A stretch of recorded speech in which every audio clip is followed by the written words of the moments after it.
It's Ida Sandberg. Thanks for joining me today for Fundraising Friday Live Chat. I'm a certified fundraising executive, and it's great to have all of you here and watching this from wherever you are. I wanted to make this week's topic based on a poll I did in this fantastic group called Nonprofit Happy Hour, which is an amazing group of people who work for nonprofits internationally, a very active group. And I asked them, what are your most popular questions that you'd like me to answer during a live chat broadcast? And I gave them 5 choices. And I said successful corporate sponsorships, what makes a great fundraising gala, how to motivate your board members, storytelling for nonprofits, and what else? Give me something else, other. So about 15 of you answered the poll. I appreciate that so much. And the winner was, not surprisingly, how to motivate board members. So I would like to talk about that and also thank those of you who participated in the poll and responded. I'm going to rattle off a few names here. Excuse me, allergies. Rosemary Miller, Diana Verbeck, thank you. Jeremy Paris, thank you. Diana Forbes, thank you. Ann Dempsey, thank you. Dina Claire, thank you. Sarah Juan Williams, thank you. Deanna Murtha, Scott Shirai, Christine Robinson, Michael Klatt, Laura Ceresi Starr. Thank you all very much for giving me your input. So let's talk about now the whole common problem with nonprofits everywhere is working with board members and keeping board members engaged and motivated. So the first thing I have to say about this is if expectations aren't set, you really can't blame the board member. In other words, we sort of think board members are mind readers, that once they come onto a board that they should know what to do. Or if they've served on other boards and other organizations, then, well, they already know what to do. But just like if you were hiring someone for a job, wouldn't they have a job description? You wouldn't just say, okay, now you're the secretary, have a seat, start typing. No, you'd have a very specific list of tasks and expectations for that board member. So I'm a big believer in creating not overly complicated, but comprehensive board policies that include things like a board member's responsibility to attend meetings, to make a personal gift to the organization of a certain size whenever possible, how many meetings they should attend in a year,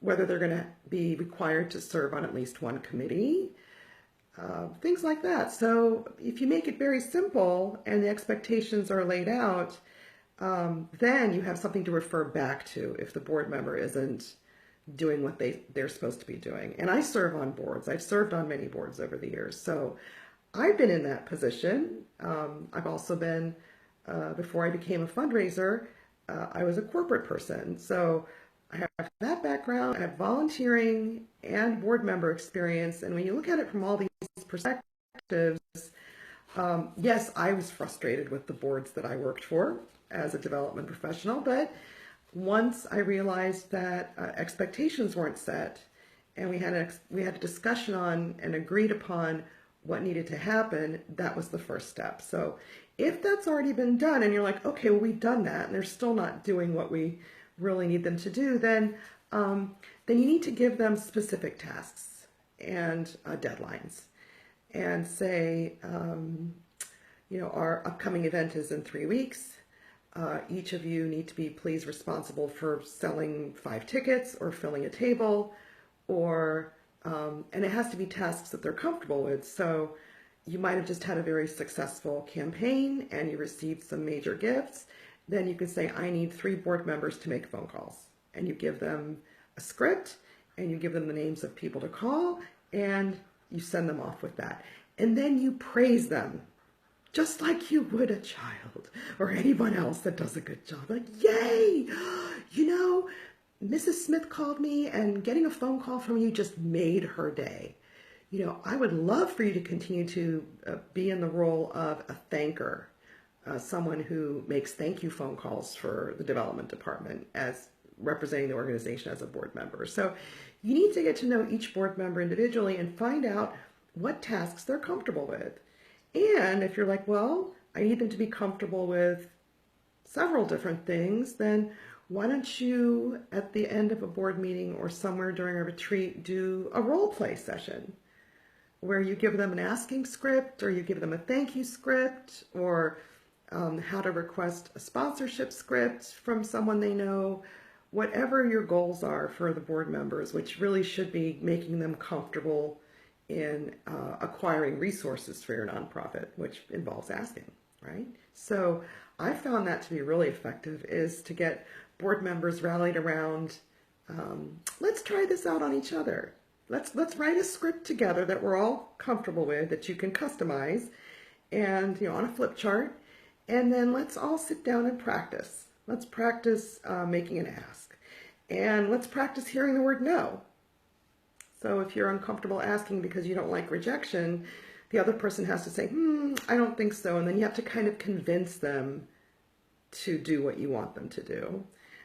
I found that to be really effective. So role playing is a great way to work with board members. And again, encourage them, cheer them on. You have to become the cheerleader. Deep down inside, I can hear you right now going, but these people, they say they don't know anybody to ask. They say they're too shy. Well, you get them thinking. Every board member can be given a fundraising goal, for example.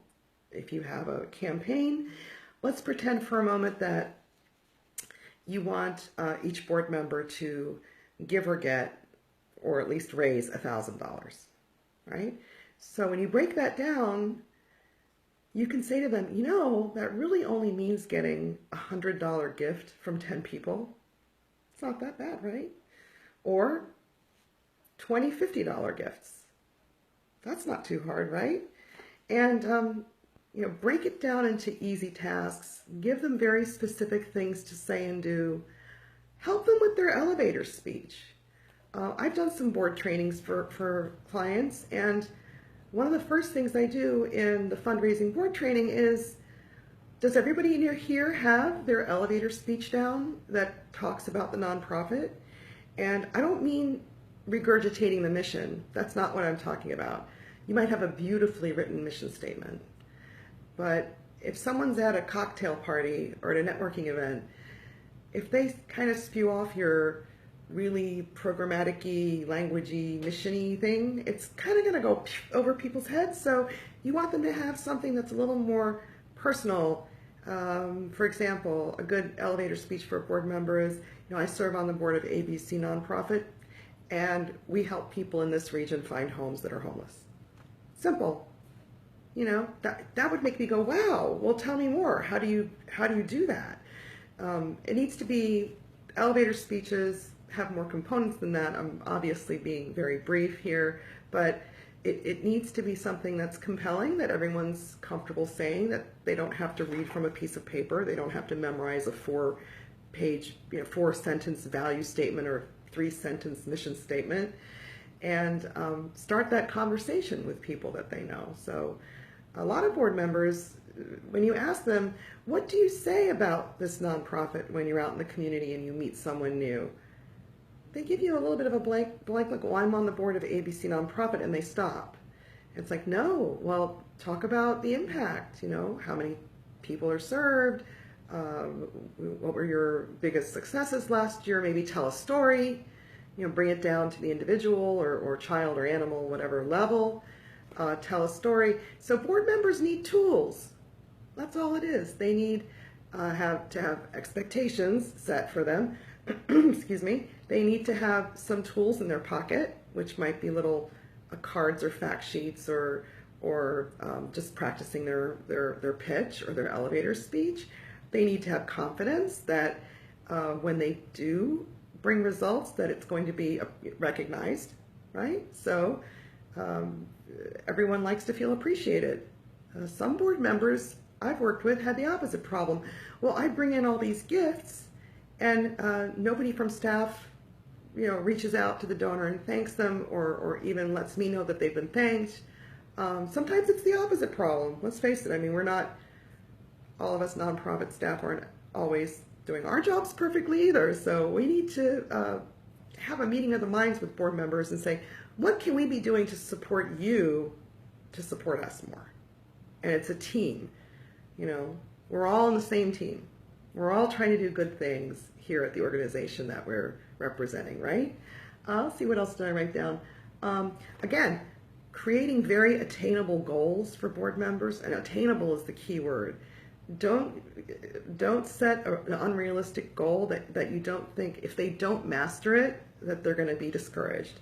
So that example of having 10 donors having them find 10 donors to give $100 each might be 500 to start. It might just be, you know what, do you think in 2 months before our National Giving Day, you can help us jumpstart the Giving Day total as a board if each of you get 5 donors at $50.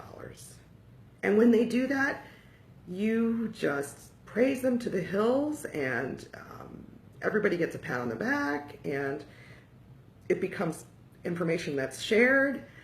So the ones that didn't quite make the goal are told, thank you for trying, but the ones that made the goal get public acknowledgement.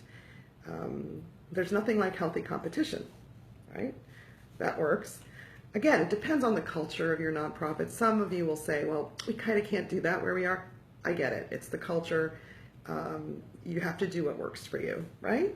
So attainable goals, and then praising them and telling them what a difference they've made, and how this is something that they can do again and again. It doesn't have to be the same 5 donors. They could find 5 other friends next time and then rotate back to the first 5. I mean, these are things that they just need some training. Let's be honest. They need to have expectations set for them. They need some training. They need some guidance. And it has to be repeated. I'll tell you from personal experience, working with boards, they get all fired up about something, and then 6 months later it's over. The committee did a great job. Oh, we're so wonderful. Well, guess what? We still have needs. It's time to fire ourselves back up again. We need to do this again. We're trying to expand a program, or we've got the holidays coming up and we need to get gifts for our clients and beneficiaries or families. So it has to be repeated, and practice makes perfect, right? So getting them to repeat their involvement in different ways, in ways that make them comfortable, is going to help you sustain that board member's involvement, and hopefully they'll be so excited about it that they'll want to bring in more of their friends and other acquaintances who will also want to become donors or maybe committee members. So try to flip it to the positive as much as you can. I know it's frustrating. I've been there. Unicorns. That's what these nonprofit happy hour folks out there who are doing amazing work call themselves unicorns, because they're expected to just create magic, you know, out of nowhere, wearing many hats. And I feel your pain. I know exactly what that means. So we talked about setting board policies. You know, something I learned from a wonderful colleague, Gail Perry, years ago, when she actually did a training for a board that I was a development director of, a new development director at the time. And this is very standard in fundraising world, is it's very difficult to ask others to make a gift if you haven't given your own gift. So a board member needs to make their own gift first, no matter how small it is, or depending on your policies. Because then they can say very confidently, and you can give them this language to say, which is, when they go out to get that $50 or $100 or $500 gift from someone else, I'd like you to join me in supporting XYZ nonprofit. I serve on the board and I've made my own gift. Could you possibly match my gift? Could you see your way to showing the commitment that the beneficiaries of this nonprofit deserve, the support that they deserve? So if someone's made their own gift, it makes it much easier for them to ask other people, because that little guilt factor of, well, I'm asking other people to do something I haven't done, kind of goes away. So making your own gift first is very empowering, and that's something you can say to a board member. That's one thought I had here. Let's see, got about 5 more minutes. I like to keep these short, so we're up at the 15-minute mark. Other notes. Well, I thought it was really neat that of the poll of the 15 people who answered, wow, 1, 2, 3, 4, 5, 6, 6 or 7 said, talk about motivating board members, please. Talk about motivating board members, please. So that's definitely a problem around the world. So just to wrap up what I talked about, board members are not mind readers as much as we think they should be. They need to be given guidance and specific instructions and policies to follow, maybe a list of helpful phrases, a list of helpful asking tips. You can find some of those on my website as well. There's a download. Make it easy for them. So if you make it easy for them, then there's no excuses.